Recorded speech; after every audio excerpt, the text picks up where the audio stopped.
वंदे मातरम। जय हिंद बच्चों। Board exam में बड़ी समस्या ये होती है कि बच्चे शिक्षक को पूछ पूछ के परेशान कर देते हैं। कई बार टेस्ट देते रहते हैं, बोले सर ऐसे लिखूंगा बोर्ड में तो चलेगा,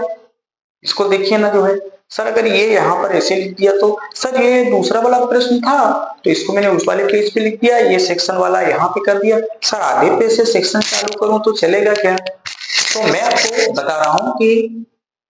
कैसे हम परीक्षा में करें लिखें। तो देखिए बच्चों, आप जो है मान लीजिए सेक्शन ए है, सेक्शन ए डालें। मान लीजिए कुछ लोग विभाग ए आता है, मतलब हिंदी में हो इंग्लिश में हो तो ठीक है। अब इसके बाद इसमें आएगा जो है प्रश्न, ठीक। तो आप बीचों बीच लिखें प्रश्नोत्तर 1, राइट। अगर आपको केवल उत्तर लिखना है तो ये भी सही है, कोई दिक्कत नहीं है 1। हाँ इंग्लिश का है तो उसमें आपको भी पता है कि आंसर लिखेंगे 1, कोई दिक्कत है नहीं। अब मान लीजिए कि सेक्शन ए में 10 क्वेश्चन दिया है, 12 दिया है, 15 दिया है, 16 दिया है, 8 ही दिया है, जितने भी क्वेश्चन दिया हुआ है, प्रश्न उत्तर आपने डाला 1 लिखा, उत्तर लिख दिया, इसका उत्तर इसका हमने लिख दिया, इसके नीचे एक लाइन छोड़ी, फिर हमने प्रश्न उत्तर डाला 2, उत्तर लिखा, फिर एक लाइन छोड़ी, समझ गए? यानी प्रश्न उत्तर आपने डाला और यहां पे आपने लिख दिया इसका उत्तर, ये उत्तर लिखा। और उसके बाद ये अगर मैं आपको ठीक से दिखाऊं तो आप ये जान लीजिए, ठीक, ये आपने लिखा प्रश्न उत्तर, ठीक। अब यहां पर जो प्रश्न उत्तर 1 आपने लिखा और यहां पर आपने उत्तर लिख दिया, ठीक, जो भी एक्स वाई जेड उसका उत्तर है। अब ये लाइन हमको क्या कर देनी है, छोड़ देनी है और यहां से हमको लिखना है प्रश्न उत्तर 2, समझ गए? अब कई बार क्या होता है कि बच्चा कहता है सर ये बार बार प्रश्न उत्तर डाले, अगर मैं यहाँ साइड में नंबर डाल दूं तो? हाँ तो कोई दिक्कत नहीं है, ठीक है। आपने प्रश्न उत्तर एक बार यहाँ डाल दिया, अब दोबारा आपका कहने का मतलब ये है कि सर अगर मैं ऐसे यहाँ पे 2 लिख दूं तो ये थोड़ा सा इसको साइज इसकी बड़ी रखें जो है नंबर की, तो अच्छे से दिख जाए, और ज्यादा बेटर है कि आप ऐसे कर दें, प्रश्न उत्तर वहां डाला, यहां से आपने 2 कर दिया, इसको अंडरलाइन कर दें, और इस प्रकार से भी जो है आप क्रमशः एक एक लाइन छोड़ करके लिखते जा सकते हैं, और प्लस ऐसे ही लिखते जाए, ठीक है। अब सेक्शन बी, यानी कहने मतलब सेक्शन दूसरा शुरू हुआ तो क्या करें? तो देखिए जो आपका पेज है, अगर ऊपर का जो पेज है दूसरी तरफ, ऊपर के अगर 2 या 3 लाइन ही यूज हुई है उसकी, तो उसमें आप सेक्शन बी डाल सकते हैं। कोई ऐसा कुछ रूल, ऐसा कुछ नियम नहीं है कि नहीं हर सेक्शन नए पेज से ही डालना चाहिए,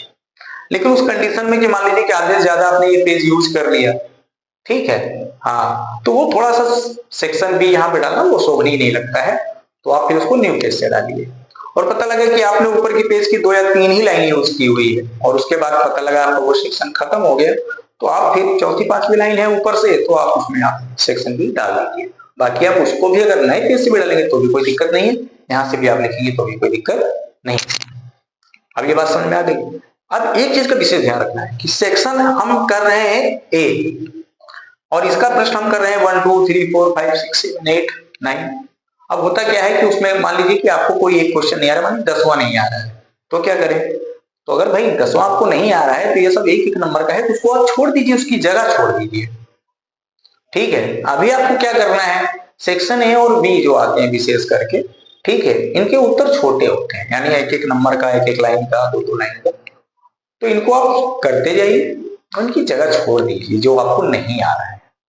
फिर सेक्शन सी है, डी है, ई तक है, तो उनको आप करिए, ठीक। क्योंकि याद रखिए कि लास्ट में जब आपको निबंध या ऐसे करना होता है, ठीक है, या पत्र एप्लीकेशन लिखनी होती है, ईमेल राइटिंग लिखनी होती है, रिपोर्ट राइटिंग लिखनी होती है, और उसमें आपके पास समय कम पड़ता है, तो आप क्या करते हैं, पूरा घसीटा मार देते हैं, चलने दो एकदम 180 की स्पीड। ठीक, तो कौन सा लेटर गड़बड़ हो रहा है, कौन सा अक्षर गड़बड़ हो रहा है, कहाँ कोमा लग रहा है, क्वेश्चन मार्क लग रहा है, फुल स्टॉप लग रहा है, कैपिटल लेटर आ रहा है, स्मॉल लेटर आ रहा है, हिंदी लिख रहे हैं तो माँ का या बन रहा है, या का था बन रहा है, था का दा बन रहा है, जो है पा बन रहा है। ठीक, तो वो समझ में नहीं आता, और वहां पे फिर वो एक कॉमन सेंस के दिखता है, ठीक है लिखा हुआ तो वही ये नंबर दे दिए। नहीं, पहली बात तो आप अगर टेस्ट दे रहे हैं विद्यालय में जाकर के तो बहुत अच्छी बात है, चाहे आप क्लास के सबसे अच्छे विद्यार्थी हो जो है, और या जो है आपका मतलब कि स्थान सबसे पीछे हो, लेकिन अगर क्लास स्कूल आपको जो है राउंड टेस्ट, ठीक है, ऐसे टेस्ट की प्रक्रिया आपके विद्यालय में अगर चालू है तो जरूर उसका लाभ लीजिए, जाइए। पूरे साल भर 8 महीने 9 महीने आपने जो है 4-5 घंटे 5.5 घंटे आपने पढ़े तो कोई दिक्कत नहीं। अभी आपको 3 घंटे का टेस्ट पेपर देने में बहुत दिक्कत है, घर पे बहुत अच्छी तैयारी करेंगे। अरे घर पर भी कीजिए ना, मना किसने किया है, घर पर भी तैयारी कीजिए। स्कूल अगर आपको तैयारी करा रहा है या कोई क्लास आपको तैयारी करा है, अगर आपको कोई ट्यूशन क्लास वगैरह ज्वाइन किया है, जो भी तैयारी करा रहा है आप तैयारी कीजिए, और उसमें टाइमिंग, ठीक है, तो स्मार्ट वॉच वगैरह मत लेकर के जाइएगा एग्जाम में, घड़ी सिंपल जनरल वाली जो है तो वो आप लेकर के जाइए, और पहली बात तो उसको आप घड़ी रख करके पहले टाइम देख लें कि हम अपना जो प्रश्न पत्र है, ठीक, तो लिखने की स्पीड हमारी बढ़ जाए, राइटिंग में हमारी सुंदर बननी चाहिए, स्पष्ट होना चाहिए, शुद्ध होना चाहिए, सही होना चाहिए। तो उसमें ये हमें देखना है कि हम टाइम के अंतर्गत, ठीक, हमें जो 3 घंटे का समय मिलता है तो कम से कम 15 से 30 मिनट पहले पेपर कर ले रहे हैं, क्योंकि हमें उस पेपर को फिर पढ़ना भी होगा, या जो क्वेश्चन हमने छोड़े हैं वो कहाँ जाएंगे, जो छोड़े हुए हैं आप। तो लास्ट में अगर आप एससी निबंध लिख रहे हैं और समय कम पड़ता है तो उसके नंबर ज्यादा कट जाते हैं, लेकिन अगर आप एससी निबंध लिख करके बैठे हुए हैं और पता लगा अब 10 मिनट बचा है, 15 मिनट बचा हुआ है, तो आपने जो सेक्शन ए में बी में जो छोड़े हैं 1-1 नंबर के 2-2 नंबर के, वो आपको पहले भी नहीं आ रहे थे, अब भी नहीं आ रहे हैं, तो अभी उसमें आपको केवल लिखना है, क्योंकि उनमें राइटिंग का नंबर नहीं करता है। ये जो 1-1 नंबर के एमसीक्यूज हैं, विकल्प है, उसमें राइटिंग का कोई इशू नहीं है, ये सबसे बड़ा आपके लिए बेनिफिट है। तो वहां पे आप स्पीड भी कर दिए, ठीक है, तो चेक करने वाले एग्जामिनर को इतना समझ में आ जाता है कि हाँ भाई लिखा यही शब्द है, तो वो नंबर वहां पे मिल जाते हैं। लेकिन अगर उधर गड़बड़ कर दिए, जहां आपको पूरा थियरी लिखना है ना, पूरा पेज भरना है, 2 पेज 2.5 पेज 3 पेज भरने हैं भाई, 200 शब्द में लिखो, 250 शब्द में लिखो, और वहां पे आपने स्पीड कर दिया ना, तो पता चलेगा जैसे युद्ध भूमि का मैदान है, वहां पे सब लड़ रहे हैं आपके अक्षर आपस में, तो पता ही नहीं चलेगा। तो ये जो है चीज जरूर बना कर रखनी है, दिमाग में रखना हुआ है, ठीक है। इसके बाद क्या होता है जो है कि लिखने का तरीका, तो पेपर को कम से कम 2 से 3 बार पढ़ें, पेपर को 2 से 3 बार पढ़ें, शांति से पढ़ें, जो है उसमें आपके काम भर के क्वेश्चन मिल जाएंगे।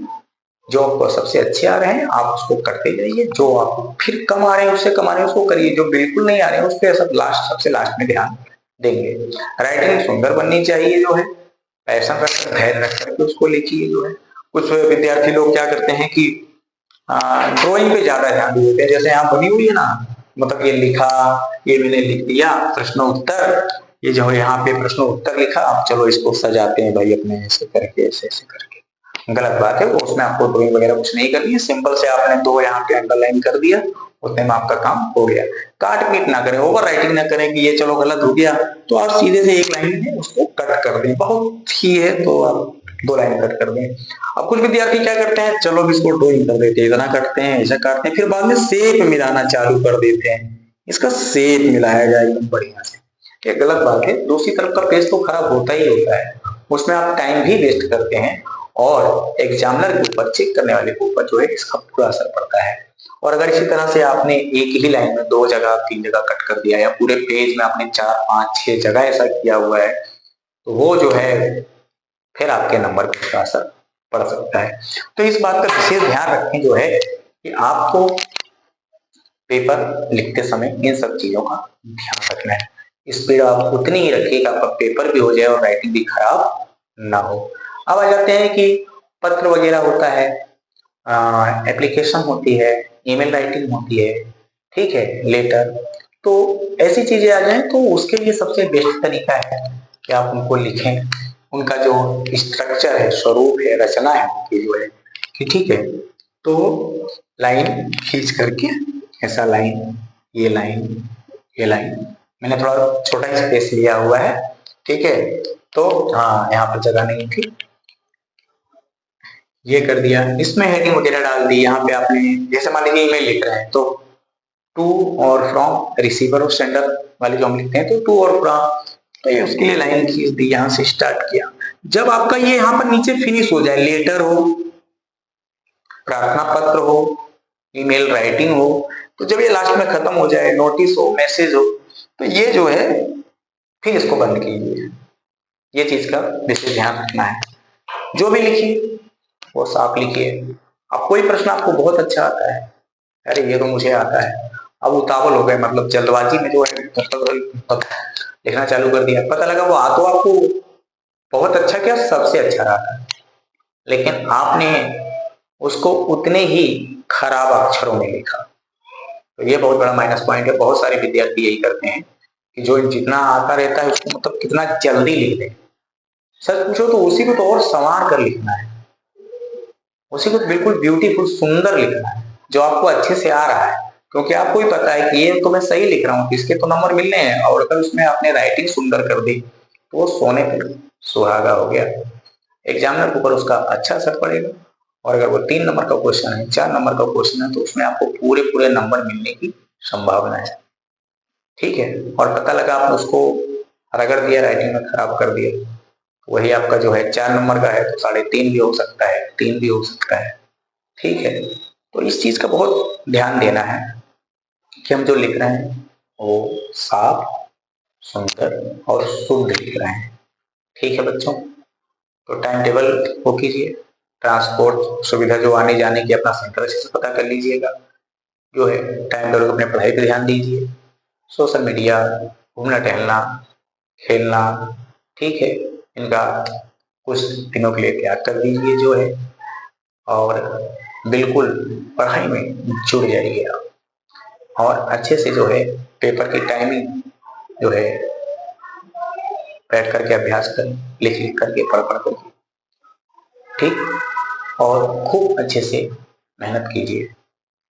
और भी आपके कुछ अगर प्रश्न हैं परीक्षा से संबंधित या पेपर लिखने से संबंधित जो है, तो आप उसे